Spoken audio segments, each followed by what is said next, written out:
know what time it is, everybody. It's an historic episode of the Going Over podcast. I've waited a long time for this. It is episode, if you smell, 69.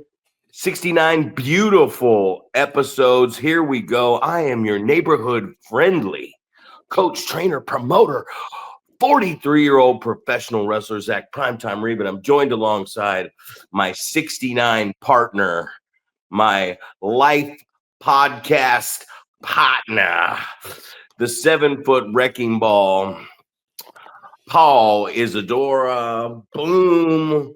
Welcome to the podcast, Paul. And I think we have to talk about the 69 spot. We do indeed. Oh, I thought you were gonna say the whip the guy into his partner in the corner, fall back, and then and in this north-south position.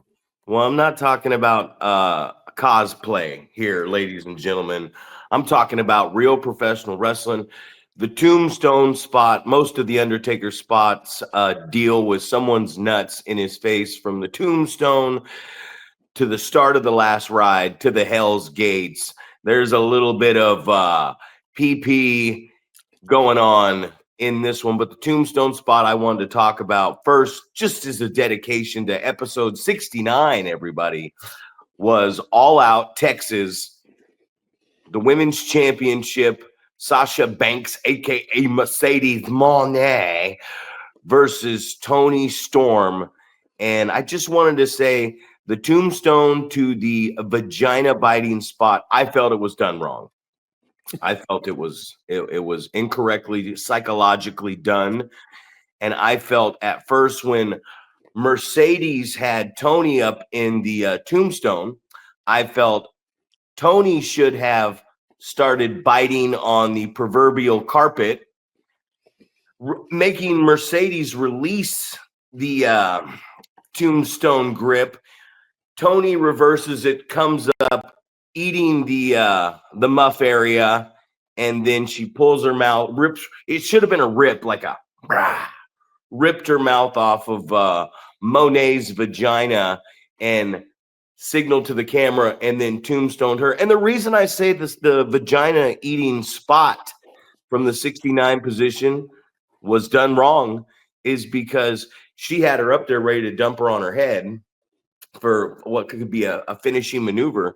And she then decided to do a little bit of carpet munching, but the carpet munching didn't elicit got a little reaction from the audience, but then Mercedes countered through and came up with a submission hold. So as a tribute to the 69th episode and the 69 position,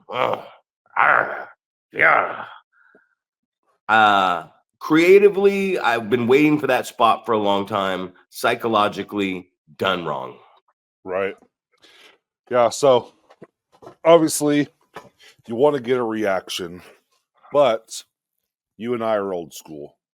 We wanted to make sense also. So could have done both and didn't do it. So that's unfortunate, man. And I can see the pain in your eyes that you're upset with that. But yeah, man, I was just as I'm typing the episode number today, I was just like, oh, dude, this guy is gonna have something for me, I bet. And of course, you're like, I'm not great with the AI, or I'm not great with editing, so I'm gonna edit myself in a 69 tribute photo. Well, I create monsters at Primetime University, and I have from day one. And Brandon Nash took my match with Kid Carson, and he showed me how he did it, and he sends me his match, and he goes, "Never forget." And I was like, I thought it was something, because I saw the thumbnail. I thought it was something cool I did in the match. I was like, oh, he must have been influenced by something Primetime did in the old squasher. And I click on it, and I'm walking up to Kid Carson, and he gets up and starts kissing me on the lips. And I'm sitting here going, this never happened, right? This never happened. But to somebody who would be watching this for the first time, they think that a guy got up from selling and started making out with the guy that was putting the proverbial beat down on him. And it was so real. And I just thought about it. I'm like, man, what a monster I've created in this Brandon Nash guy. He did this and sent this to me. And it's like, man, you can do anything with AI. And he wrestled the MILF Hunter on the show. And I'm like, what if I figured this out? What could I do? But also in the same sense, I've always been really good at why not just spread some rumors through the locker room as a rib? Why not let everybody know that Brandon Nash and MILF Hunter were caught out in the car 69 in each other? You know what I mean? Like, which is a dangerous position to go into the parking lot in bright sun daylight to do. Like, you know, the roadhead thing you can get away with because you can. Right. Rough one too. You know, you get caught in that one, there's no excuses. It's a very comfortable position. It's one that I would say someone, you know, comfort of your home, and make sure the door's locked. But yeah, this AI thing's getting out of control, man. And you know, I was thinking about wrestling a lot lately, and I was like, you know, you hear about Jacob Fatu. Jacob Fatu's getting real big, and I'm hearing that they're going to try to make him the next Stone Cold John Cena, which is great. And a lot of people are like, all gas, no brakes, yada da mean. That's definitely Sacramento. That's one thing I'm really hearing is like, man, he's really representing Del Paso, Citrus Heights, Sacramento. And I started to think about like, what is considered good with WWE and then what they like at AEW. And I heard Jim Cornette say something about Tony Storm since we were on that topic. All jokes, everybody, but she was doing her thank you list. You know, thank you, go fuck yourself. Tony Khan, no comment. And Cornette said, if this wrestling company was just a wrestling company running without so much shit that doesn't make sense and weird characters and stuff, that character would be massively over if she was the only crazy one doing that type of shit. And I like the character. I'm into it. The fans are into it, but there's just so much going on there. And I always like to go back to what are we doing as a promotion to get one person over with what they're doing? You know, this guy's doing the flips and the high flying. That guy wears the mask. That guy's got the crazy Mick Foley. I want to increase pain to myself so I can get an opportunity to inflict pain on my opponent. Who's the dark character? Who's the funny character? And one thing that made me laugh yesterday, I think I was talking to Doc Haywood, and we were talking about MILF Hunter. And when he comes out to the ring, well, I had a couple women come up to me at the meeting that came to the show, and they were like, yeah, we were raising our hands. We wanted in there. And I said, oh. And Doc was like, yeah, a lot of women were raising their hands. I'm like, that was the hope. And I'm like, yeah, well, if you would have got it, they're like, but they said something to me and I learned, they said, yeah, we wanted to get in there because we wanted the lap dance. And I'm thinking in my head, I'm like, holy shit, ding, ding, ding, light goes off. I'm like, I was trying to get this guy to sit random women in a chair and start making out with them, which aggressively could be, you know, forcible entry, you know what I mean? But these ladies were like, you know, you go to a bachelorette party, they're like, no, we wanted to volunteer to get in the ring to get the lap dance. And I was like, it's a lap dance. That's okay. Right. That will get over. They thought they were getting a lap dance. And then you play the song, I'm in love with a stripper, and then dim the lights and MILF Hunter lap dances, everybody. So it's what we always talk about, listening to your audience, right? I'm listening to my audience and I have a completely different view of what I think this guy should be doing for this little 4 or 5 minute segment.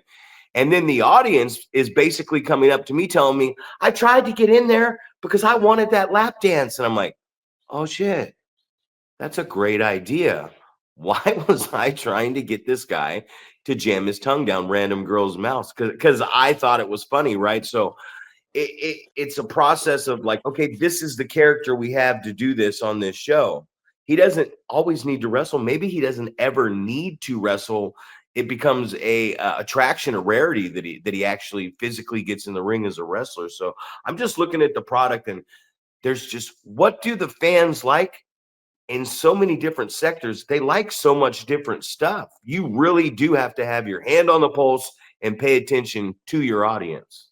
Absolutely. I mean, as you're speaking about this, and that if you had one person that was doing something unique, it would stand out so much more. And it reminds me of the term being cookie cutter, right? And I talk about that with in the basketball realm. These you have all these 6 foot guys that are they want to play college basketball, and I'm just like, you need to be something extremely unique if you're a 6 foot guy that wants to play college basketball, because these coaches are probably getting hundreds of emails and videos and things like that, and they probably see that description, the 6 foot, 180 pound or whatever, guard, and they're like, shit, man, fucking dime a dozen there.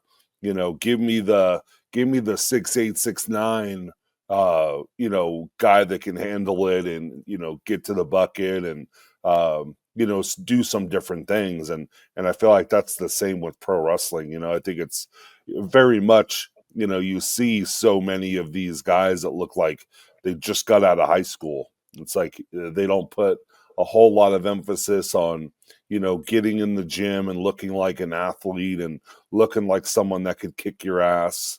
You don't have a whole lot of people that look like me, or Blakesley or Alex Ace or some of these bigger guys. You don't have a whole lot of those guys floating around. And normally when you have a big gigantic guy, I remember when I first started training, and Lester was just like, Brian told us about you, and I got this 7 foot guy, and we just expected you to be some like lanky beanpole, tripping on his own feet, just goofy as all hell, and all this stuff. And then pleasant surprise when it's a 7 foot guy that's an athlete and that can move around and can do some stuff.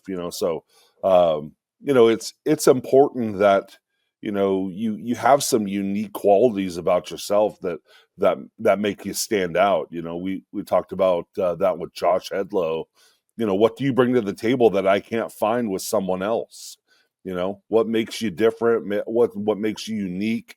What makes you a draw? You want to start getting paid more money, you have to bring something different to the table. And now you're talking about MILF Hunter and some of the fans wanting to get that lap dance, right? That Yeah. you go, oh shit, man. That's what they were looking at that as. They weren't looking at it as, hey, I want to get in there and make out with this guy. Like, hey, I want to be in there. I want to be getting that lap dance. So it just makes that light bulb, over your head go off and go, shit, okay. So that's more the direction we should be going with this segment, right?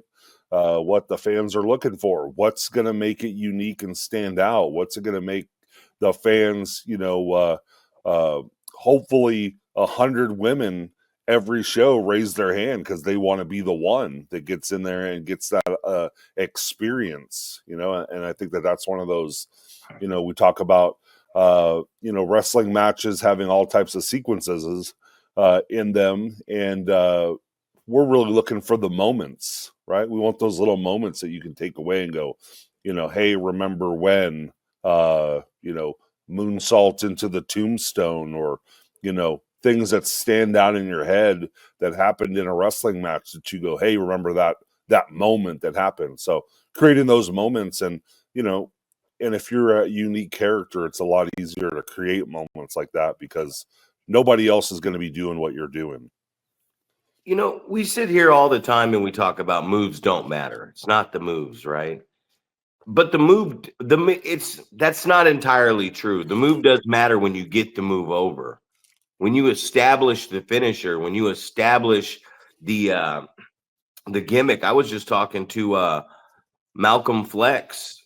And I didn't talk to Hoochie Daddy, but I was talking to Malcolm because we talk, here and there. And when we talk for a while. And it's like I said, it's a great conversation to talk with somebody, another person who understands what's going on. And we were talking, and I said, the problem with your match at the show was it was only meant to be 5 minutes. It wasn't meant to have a beat down. It wasn't meant to have a big comeback and a hot tag or anything like that.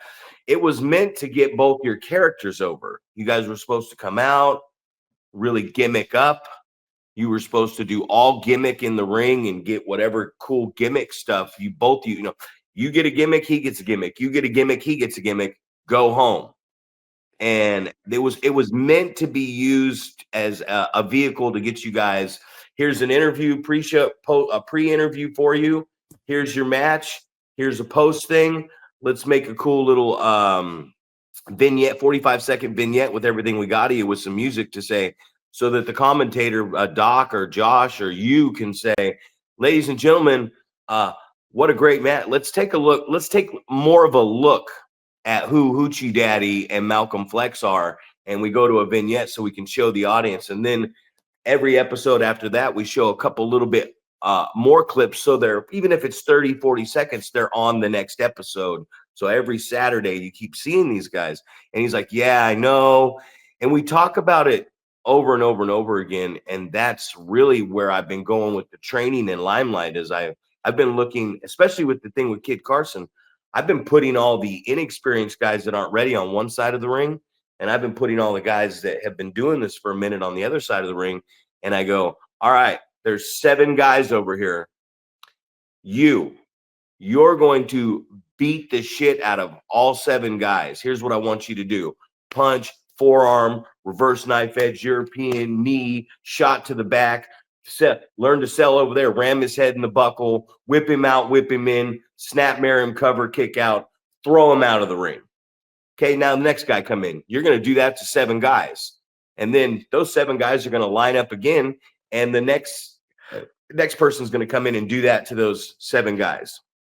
So initially, 8 to 10 guys are going to run through 7 to 8 guys over and over and over again. And you motherfucker, and I'm going to yell at you about how you're selling. Keep your head up, because we need guys that can get in the ring. If Paul Isadora is wrestling for me and I want to get that character over, I need you to come in once a month and get your character over and look dominant and larger than life, because nobody's going to come watch a 7-foot guy wrestle if the 7-foot guy is already on the card wrestling, taking bumps, getting lined over the top rope. Like, let's make a big deal, and we have to take time to get over and establish our characters that we want to use on our product. Of course.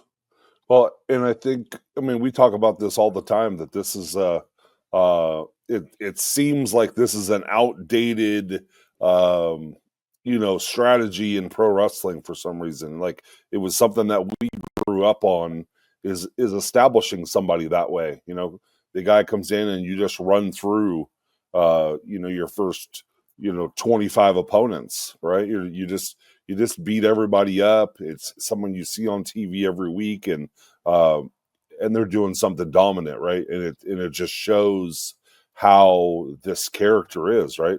It's an ass kicking machine, and you build it up to that's the way you can get it to. This is going to be a challenger to our big baby face, right?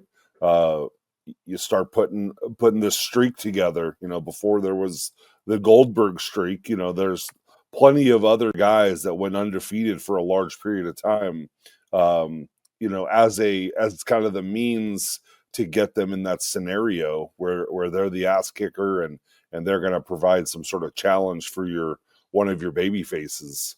So, I think it's something that we definitely need to get back to. And I feel like we talk about it over and over. It's like beating a dead horse, right? Nobody wants to be the guy that's getting beat up, right? They see all the stuff that goes on TV, all the moves that they want to practice, and hey, I want to learn how to do a moonsault or whatever it is. I want to learn how to do some flashy stuff. It's like, you don't need to do a bunch of flashy stuff. You need to learn how to sell and take an ass kicking, right? Build some sympathy. That's how we're going to create your character. And then when you get a win, it's going to mean something. It's not going to be like, hey, you have your first match and now you're on some sort of winning streak, right?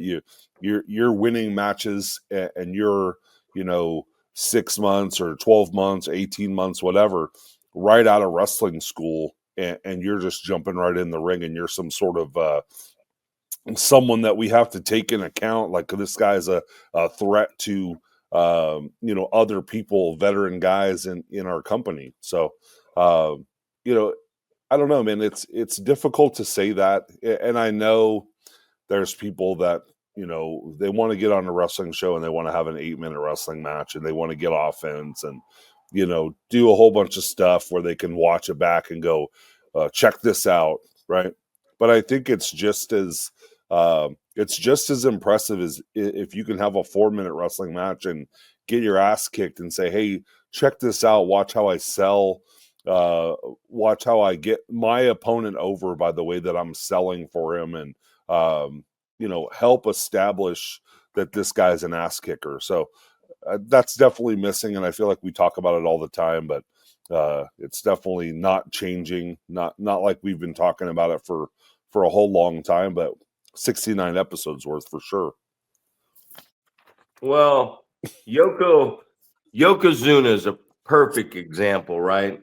Yep, Me and Rick sat here, and when he was here for 2.5 weeks, and we watched every back episode of Superstars and Wrestling Challenge. And I said, man, this is fun to watch, with the little interviews and watching these guys. How much can you get out of somebody before you have to do something with somebody, is what I always say when you're getting them over.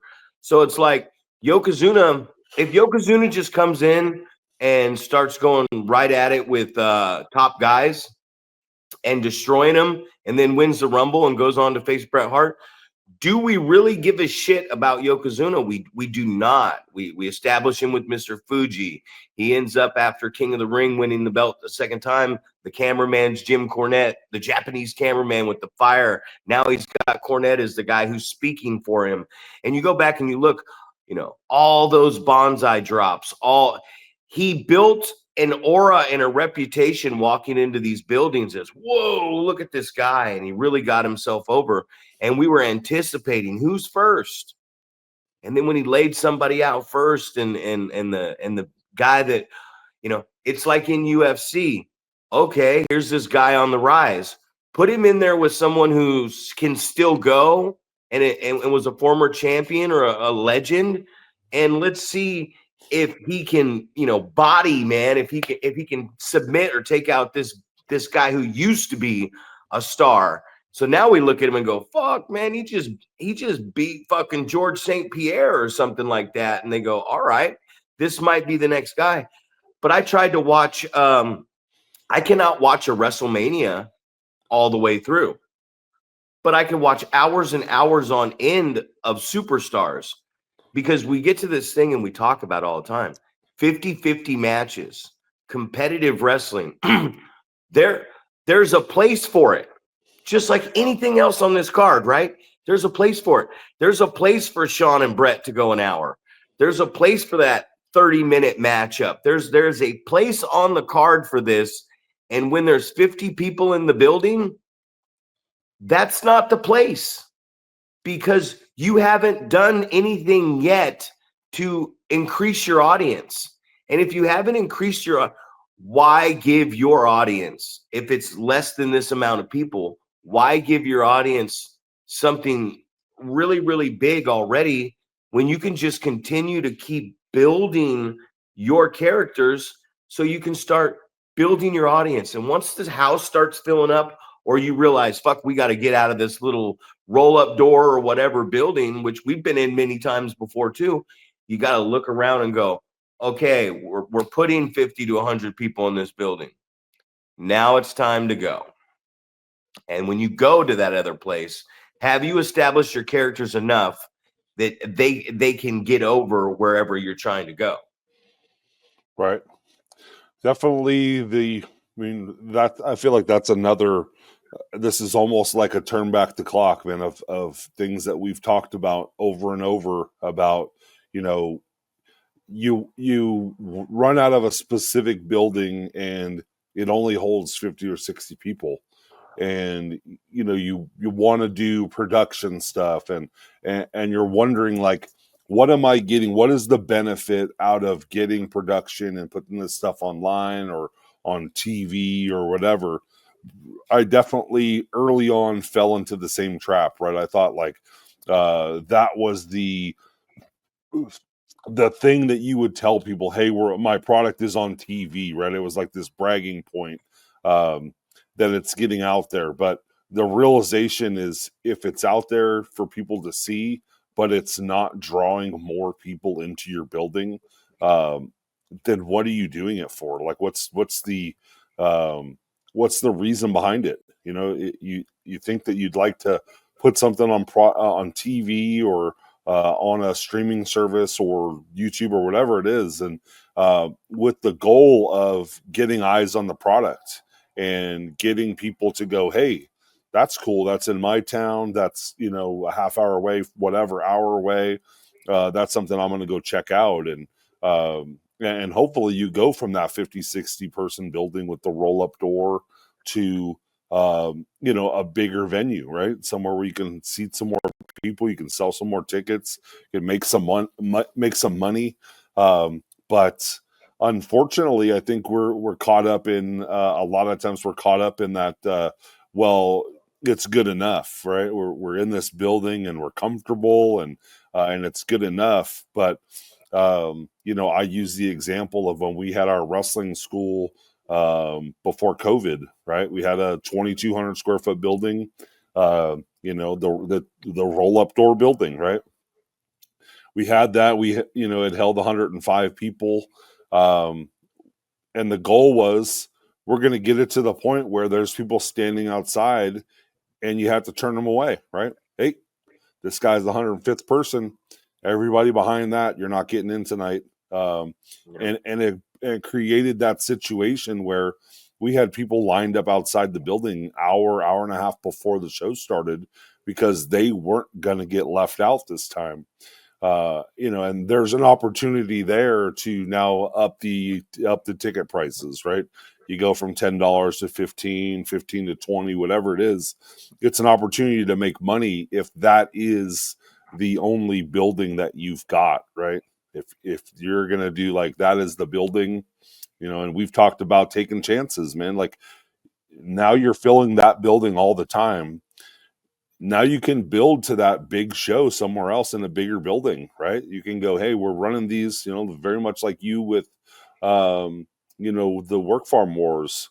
It's like we're building this product in this smaller venue, but it's got the bigger goal of, we're doing these smaller shows to build to a bigger show at a bigger building, where now all of a sudden, you go from 105 fans to, you got people waiting to get in and wanting to pay more money for tickets. And now you go, okay, hey, we're going to have a 500 seat place there that everyone's going to have an opportunity to be at. And you're going to get to see what we're doing. And hopefully you're doing something like putting it online so people can see it, and you build a buzz about it. And then when you get to that 500 seat spot, then you go, okay, now we can fill this place up. And hopefully we can build on that, where maybe you're turning people away there, and then you go, hey, we got to go bigger, right? We got to go 1,000 seat place. And so I don't know, man. It's obviously, we talk about these great ideas of building people and building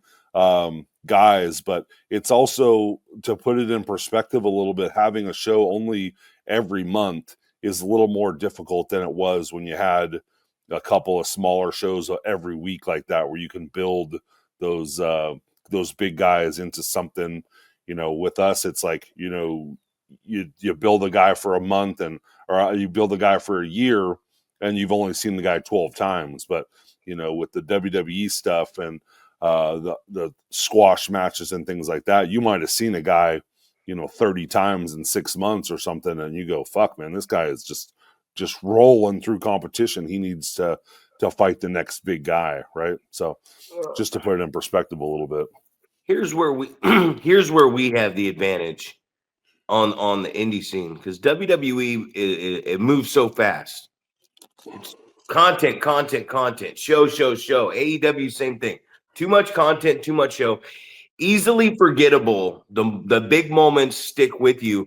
So like if you are off television, you get forgotten.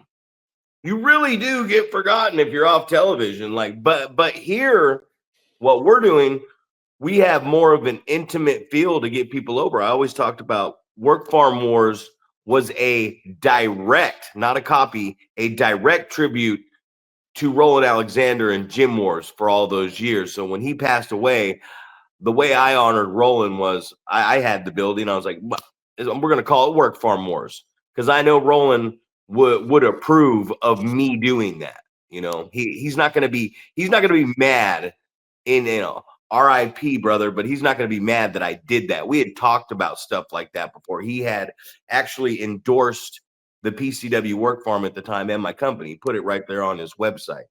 So that was a big thing for me to have that guy actually say, hey, I endorse what you're doing. If guys can't make it down here, I'll send them to you. But Gym Wars, just like Work Farm Wars, became this thing where we all started wrestling. It became a thing where there became a big payroll, and it became like, this is what we're going to do. This is our main show and our product. And it's like, and it's tough to do. It's tough to do. And I have to force myself sometimes.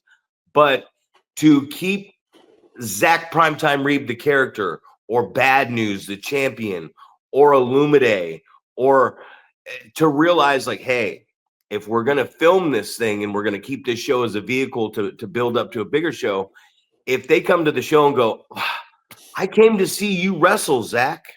And I go, well, you can see me wrestle next month, maybe at Red Bluff, or maybe you can only see me wrestle in Oroville. And when I do wrestle once or twice a year in Red Bluff at those big shows, it's special. Oh, I came to a festival. Oh no, I spit something on the screen. I came to a there's another spot. I came to a festival, or I came to here. If you could always see this character wrestle, then you can see him wrestle. But if you gotta wait to see this guy wrestle, and we as performers, that's our ego, right? That's our ego. We're like, fuck, I gotta wrestle, I gotta be on the card. We don't have to be on the card. We need to save that opportunity for other people. I just had a couple students hit me up yesterday and say, it was about Annabelle, and the guy had said, we're having a debate here. Do you think she's match ready? And I said, she was with you guys for a long time. I said, man, she kills her progressions, right? Like, progressions are perfect. She runs the ropes great. She hits the corners great. She's got all these moves we practice at the free time at the end of class. Her lockup, her takeovers, her chaining, her heat. Some of them, like, this one's good. This one's good. We got to work on this one. We got to work on this one.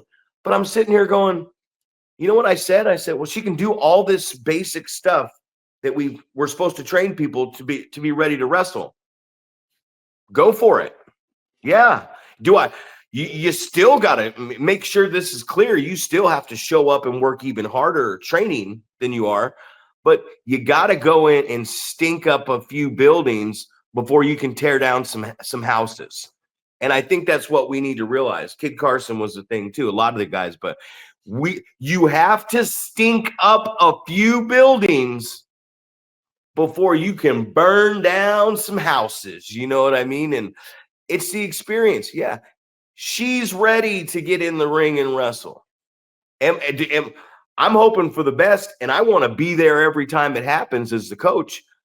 But do I think she's going to walk out there and just Charlotte Flair, whatever? No, I don't. But I might be surprised because she's a very hard worker and understands all this stuff.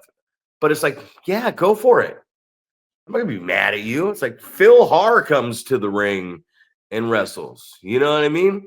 Phil comes to the ring and wrestles, and Phil works his ass off. Don't get me wrong. If anybody doesn't know who Phil is, but you know, he has a bad understanding of wrestling too. It's like, I want to kick out at 3 in the gender reveal intermission match because I don't want to lose to this guy. I was supposed to win. I want to look strong. It's like, you also have to look at the IQ intelligence factor of one of your students. If you're looking over at one of your students and you and another trainer, when class is over, are talking to each other, going, man, that person is a dipshit. You're telling yourself right there, like, man, this person's an idiot, and this person doesn't get that this is fake. This person doesn't get that this is what they're supposed to do. So putting them in situations is tough. But yeah, like, if that's what we teach people for, right? Can this person do their progression drills? Can they run the ropes? Can they hit the corners? Can they do their reversals? Can they take the bumps? If they can do the basics, then get in the ring. Get in the ring. You're gonna stink up the joint, and that's our job as the coach and the promoter and stuff to go, yeah, she's good to work, but she's good to work, but here's the experience level. Like, they're good enough to get in the ring to do this right now. So if you have them do more, you're the dummy. If you're expecting more, you're the dummy for allowing this to happen. But yeah, like that, once they get through that person is ready to get in the ring. If you get in the ring with someone who's not as good or not as experienced, it could go south real quick, and it probably will. But if you're able to get in the ring and find a good female wrestler, like, I think someone that she matches up with well, that would be good, is Aaliyah Mia Sweets.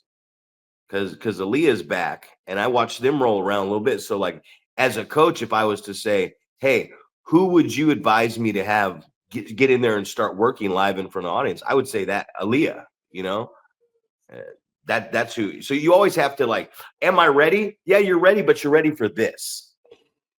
Are you ready for a 15-minute fucking match? Absolutely not. Are you ready to get in there and have a 5-6 minute match and see how it goes? Of course.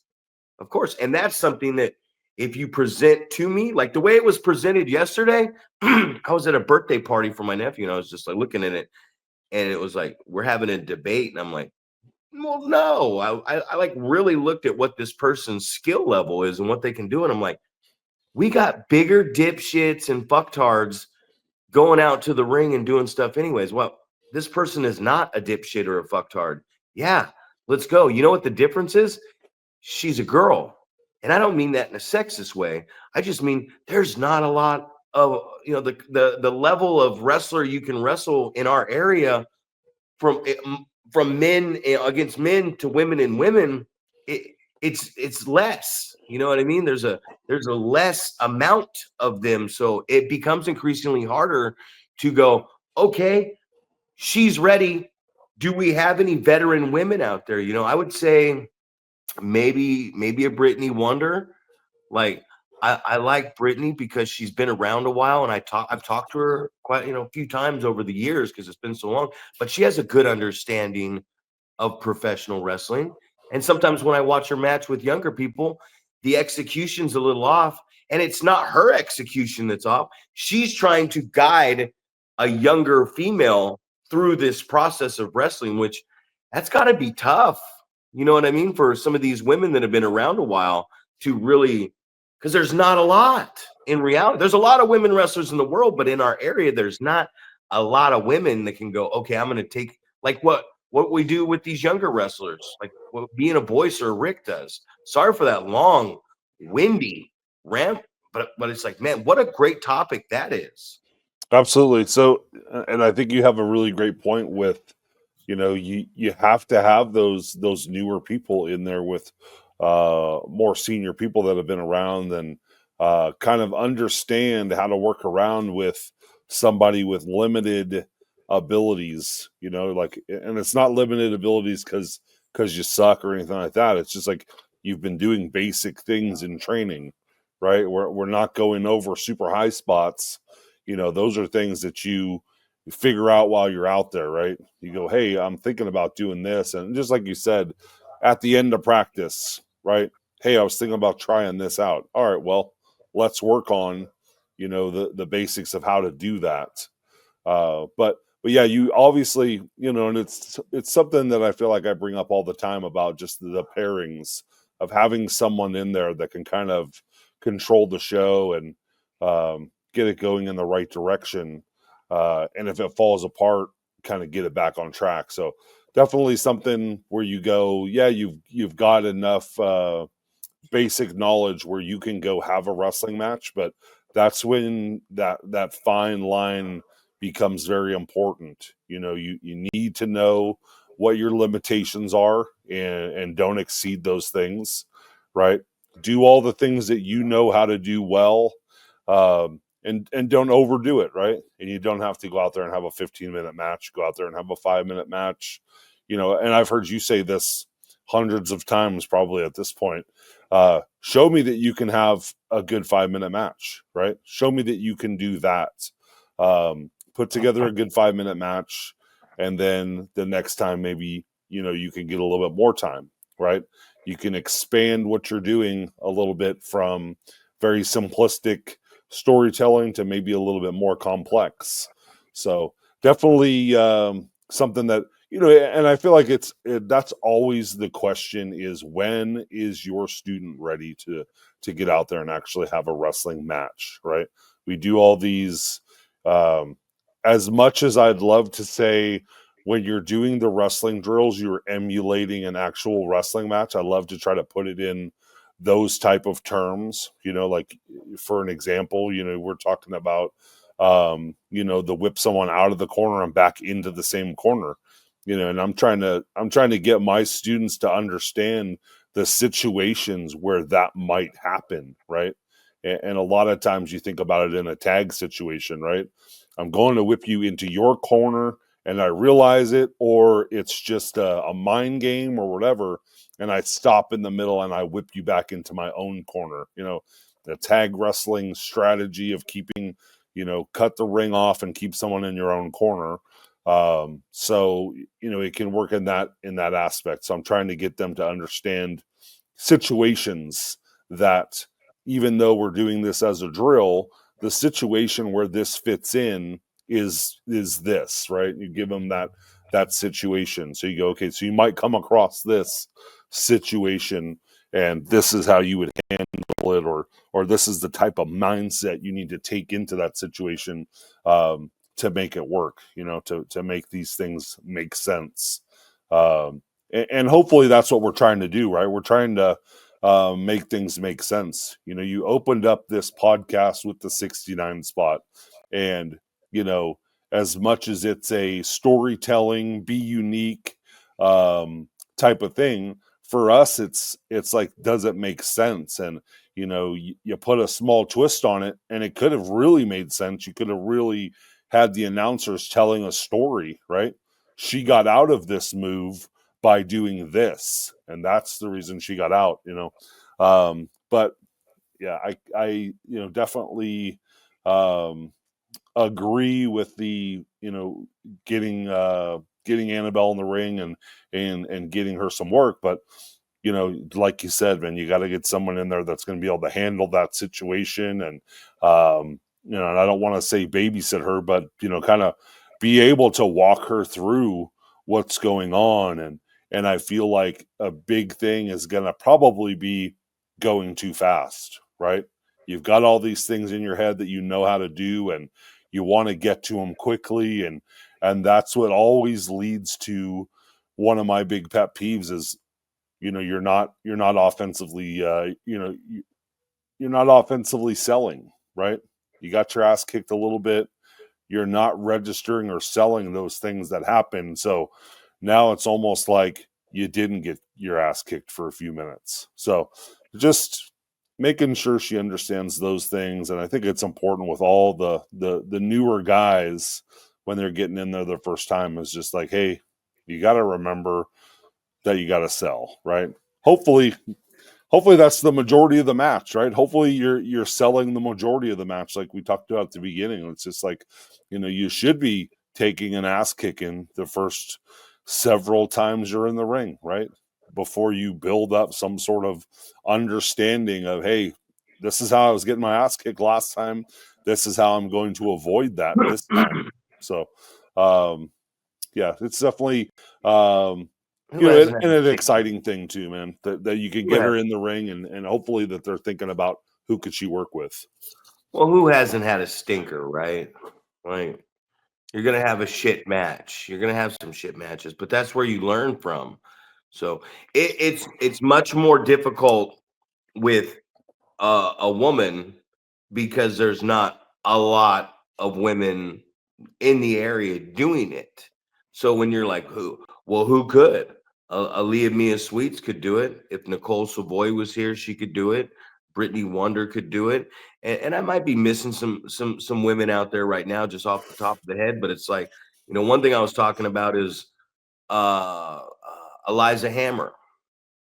Like Eliza Hammer's just bigger in stature. It's like Maple Gramps. She just came back and started training, and she's like built like Ethan Reno. You know what I mean? And you start looking at those type of women, and you go, okay, well, this type of woman, maybe I don't see her as the woman's champion.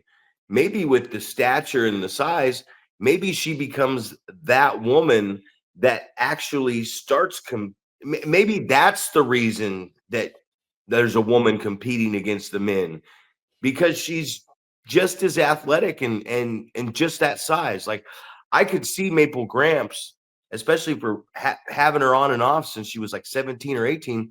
I look at her and go, she really could kick a dude's ass. Like she rides horses 100 miles per hour. Like she could really kick a dude's ass in reality, in real life, like someone bigger than her. So when I watch her in the ring and her movements and everything, I go, maybe she's the one that really integrates that difference of man and woman wrestling, because it's there. I get China, you know what I mean? Like there was some guys that I believably thought she looked good up against in the ring, but that is there. I don't think that just throwing the 120-pound girl in the ring with the 220-pound guy. I believe there's something that can be done and a story that can be told. Shit, you could slip on the banana peel and fuck up and lose, but I don't think having that lower cruiserweight woman have a competitive match with this 225-pound grown man, I don't think that's the ticket. But I think if you can find a woman that matches up stature wise with men on the card, then you can really you can do some creative stuff right there. Like, oh man, she just picked that man up viciously and gave him a body slam.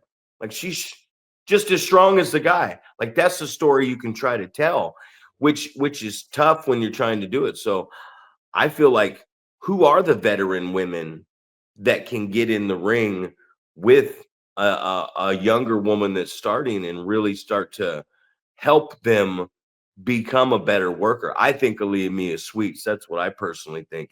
And we have, so when you go to WWF, WWE, whatever the fuck you want to call it, when we talk about the 5-minute match, you got to have one.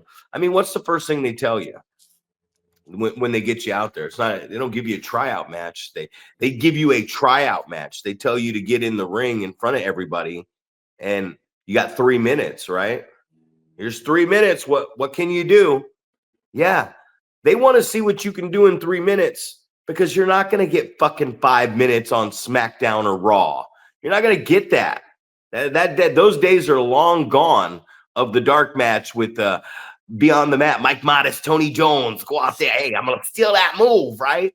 So, yes, if I can't see what you can do in 5 minutes or less, if you can't give me something good out the curtain, in the curtain in 5 minutes, which is basically a 3-minute match around, how do I know what I can do with you on my card? If you can't give me 5 minutes and I'm asking you for it, and that's what originally got Sergio, boom, this guy can do it. And he can do whatever I want him to do. All Sergio. Sergio's on everything. Here's my dates. Love you, man. He'll be at practice today, which is great, because even when he was living in Reading, he comes down. But if you can't give me WWE's asking you for 3 fucking minutes in front of them before the lights go on and the crowd comes in. Because they want to know, can you do this? Can you do 3 minutes of this shit? Because if you can't do 3 minutes of this shit, then why the fuck am I supposed to believe you can put a program together, a storyline, get yourself over? Fuck the time that you got in there. Can you get yourself over? Because Sergio, last show, his music hit, and I know you were there. The music hit, started booing. They saw his logo pop up on the screen. Bigger boos. Here he came out. Bigger boos. Bigger boos as he made his way around the ring. Got on the microphone and elevated. They're chanting for his opponent in the match graphic on the screen after 5 minutes of this shit because they want the babyface to come out, man. So it's, yeah, get yourself. Can you get yourself over in 3 minutes? Because if you can't, what the fuck would I use you for in reality moving forward? Absolutely, and I think that's I think it's a harsh reality for a lot of people. Like I remember going and having that opportunity myself and being in there with somebody who was very much choreography and that was the apology after. Hey man, sorry about that. I'm too spotty for this thing. This isn't the spot for me. I'm too much of a spot monkey. And I say, well, fuck, that doesn't help me out at all. That you're not willing to just go in there and, a bigger guy versus a smaller guy. Like you're not willing to go in there and let me stalk you around the ring as I beat you up and, maybe give you a little hope every once in a while in this 3 minutes. To show that you've got some fire. It's like, it's difficult, That's not going to get you the job, though. What's that? You just said it. Giving them a little fire. Monkey, that funky monkey. That's the next gimmick. But that's not going to get you the job. Like, you have to realize, if they're looking at you and they want to hire you and see in 3 minutes what you can do, how good am I going to look being the guy that can get you over in front of no crowd before the show starts? So if I can do my job and in turn it shows them this is the guy we want, can he do his job? They go, fuck, that looked great. And that guy that was working with him understood his assignment and got him over. Okay, we're going to take this, what you guys just did, and we're going to throw it on Monday Night Raw. Crowd comes in before Raw goes on. It's you guys. Ladies and gentlemen, Zack Spice Boy Reeb, you know what I mean? And I get in the ring and it's Big Paul Isadora. And I get you over in front of that audience. Now WWE goes, all right, let's hire this guy. And let's fucking hire this guy too, because he just got him over. We wanted to get this guy over, and he got over big time because that guy went out there and understood his job. And the next thing you know, they go, hey, Zack, you think we could team you with this guy and you can get this tag team over in 5 minutes and make them look good? Gotcha. The next thing you know, we get this team over. And now they're like, fuck, we got this 7-foot guy and we got this new tag. Maybe we'll take Zack in turn and me as the example. And now let's see what else he can do. Oh shit. Hey, Zack, we got this opportunity for you tonight. You think you can go out there with fucking Jacob Fatu and actually take him 10 minutes and get a competitive match out of him? Can you do that? Oh, got you. And then I do that, and they go, wait a second. We asked him to get this 7-foot guy over in a tryout match in front of no one. He did it. We put it on the show. He did it. We asked him to team with this other dude and get this tag team over in 5 minutes. We asked him to go 10 with Jacob Fatu. Oh shit! Wait a minute. This guy, he can do whatever we ask him to do. Hey, can you talk? Oh yeah, sure. You got any ideas for a character? Oh, yeah, I do. Let me see you cut a promo with this character. Oh, we love it. Now we're filming vignettes. Now we're getting with the gear lady. And now we got somebody that can work for the company. Guys, that's all a promoter wants to know. Can you show the fuck up and do what I want you to do? And if you can do it well, we're going to do more with you. And people don't, they want instant gratification. They want it. I just want to be the champion. I want a big match on the card. Respectfully, just listen to what the fuck we're saying. Paul, give it to us. We got that 5 minutes. I was just watching a special about big guys, and they were talking about King Kong Bundy, and he needed a 5 count. His 3 count wasn't good enough.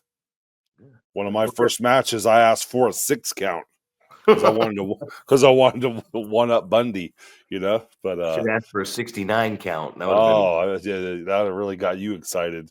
They got to bring in a new referee to tag off referees. 45, 46, 47. Oh, good stuff. Yeah, that'd be fantastic. That could be your new gimmick.